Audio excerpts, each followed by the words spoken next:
મેં અને મહેમાન તો ટાણે આવે ને સમય આવે ને તો સારું લાગે, બાકી કટાણે આવે ને તો ના સારું લાગે. મેં અહાડ મહિનાની બીજ હોય અને સાહેબ આવે ને તો એમ થાય કે આયો મારો બાપલિયો આયો. પણ આ સમયે સાહેબ અત્યારે સિઝન છે, તમાકુ કોઈને કોઈને વરિયાળી, હા કોઈને એરંડા, આ ખેડૂતો માટે હાલ ખતરો કહેવાય.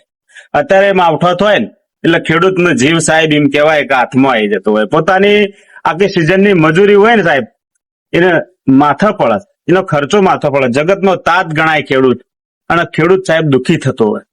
એટલે સમય આવે ને તો એનું મન જળવાય. મહેમાનને સમય આવે ને તો સારા લાગે, બાકી મહેમાન રાતે 2:30 વાગે આવીને ઉભા રહે અને આપણે પૂછીએ કે રોટલા ખાધા કે ના ખાવાના, તો ગરદણીએ કાયો થાય. એટલે સમય આવે, સમય પ્રસંગ હોય, અવસર હોય તો બધું શોભતું હોય, બધું સારું લાગતું હોય. આ માવઠું છે અત્યારે, માવઠું તો કોઈને સારું ના લાગે સાહેબ, કેમ કે કટાણે આવ્યું. બાકી ટાણે આવ્યો હોત ને અહાડ મહિનાની બીજ હોય અને કોટે મોર ટહુકિયા, વાદળ ચમકી વીજ, આજ રુદાને રાણો સાંભળ્યો, અને આવી અહાડી બીજ, આવે બીજના દારે સાહેબ આવો ઠામ ઠામ ઠામ ઠામ ફરવા પડતો હોય તો સાહેબ દરેકના હૃદયમાં એમ કહેવાય કે એક જાતનો આનંદ છવાઈ જાય કે મારો બાપ આવ્યો, મારો બાપલિયો આવ્યો, મારો મિહુલિયો આવ્યો, એવો સાહેબ મન જળવાતું.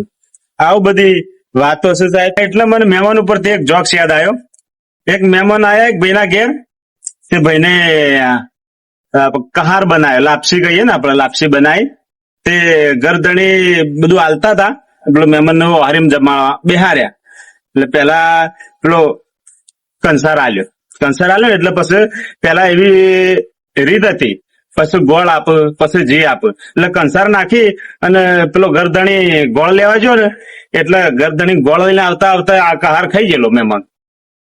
પછી ગરદણી તો કશું બોલે ના, નહીં ના બોલાય મહેમાનને, એટલે ગોળ નાખ્યો. કહાર તો ખાઈ ગયો તો મહેમાન, તો ગોળ નાખ્યો. ગોળ નાખી અને જે જીની હતી ને બહેણી, એ જી લેવા ગયા ગરદણી. તે જી લઈને આવતા આવતા માણસ ગોળ ખાઈ ગયેલો. એટલે મહેમાન, આપણે મહેમાનો એટલે કશું બોલાય નહીં. પછી એને જી વેળી અને પછી ગાયે ગા ઘરમાં ગયો ગરદણી. છેલ્લી આગનો જી વેળવા આવ્યો એટલે ગોળે ખાઈ ગયેલો હતો, એટલે જી વેળી એકલું, અને જી વેળી ગાયે ગા ઘરમાં ગયો ને મહેમાન ને લાઈટ થઈ જાય કે કોક નવું બનશે. તે જી પી અને પેલો મહેમાન અંદર ધોકો લેવા જ ગયેલો હતો. તે એને શું કર્યું, જી પી અને વંડી કૂદીને નાહી ગયો મહેમાન. અને મહેમાન ના કહેવાય, મને માવઠું કહેવાય. એક મહેમાન તો આયેલા, તે ગરદણી મનવર કરતા હતા કે જમી લ્યો. એટલે મહેમાન કે મારે અત્યારે ઉપવાસ છે, હું હજ જ ખાવું. કે ના ના થોડું જમી લ્યો, તમે આયા છો ને હવે જમ્યા વગર જવા થોડું ચાલે. એટલે કે ના ના નહીં જમું. કે ના થોડું જમો. એટલે મહેમાન પછી કે હાર હાડો હતો નહીં, આપડે હું એક મોઢું ભરું. એટલે ગરદણી કે કશું હતો ને એક મોઢું ભરજો. તે મહેમાન ને ગરદણી બે જણા જમવા બેઠા અને ઘરનો ખાવાનો આપતો હતો, બરોબર. તે મહેમાન ને રોટલીઓ ઉઠાઈ ને, તે 14 રોટલીઓ અંગાથી ઉઠાઈ, 14 અને રોલ બનાવ્યો. રોલ બનાવી અને શાક હતું ને, શાક એ રોલમાં ભર્યું. રોલમાં ભરીને પછી કે ખબર ગરદણી કે અમુક થાળીમાં બીજી વખત હાથ નહીં નાખ. પેલો મહેમાન ગરદણી કી આમ બીજી વખત હાથ નાખ તો કોળીઓમાં કાપી નાખું. આમ એક કોળિયામાં કે એક કોળીઓ ભર્યો 28 રોટલીઓ ઉપાડતા હોય અને બીજો કોળિયો ભરવા દઈએ તો ઘરમાં હું રવા દે. આ તો ખાવા આયા, ખાતર પાડવા આયા, આને મહેમાન ના કહેવાય, અને માવઠો કહેવાય. એટલે દરેક વસ્તુ ટાણે હારી લાગે, કટાણે હારી ના લાગે.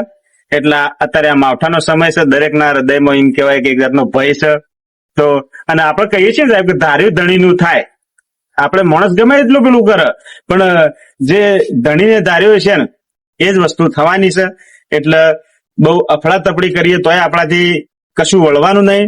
અને એક બીજી વાત છે કે માનવ કહે હું કરું પણ કરતલ દૂજો કોઈ. આપણે કહીએ કે હું હાલ ભેગું કરી નાખું, હાલ આ કરી નાખું, પેલું કરી નાખું, પણ કરવા વાળો તો દ્વારકાધીશ છે સાહેબ. એટલે કીધું કે માનવ કહે હું કરું પણ કરતલ દૂજો કોઈ. એટલે ધાર્યું ધણીનું થાય. આ સાથે મારી વાત પૂરી કરું.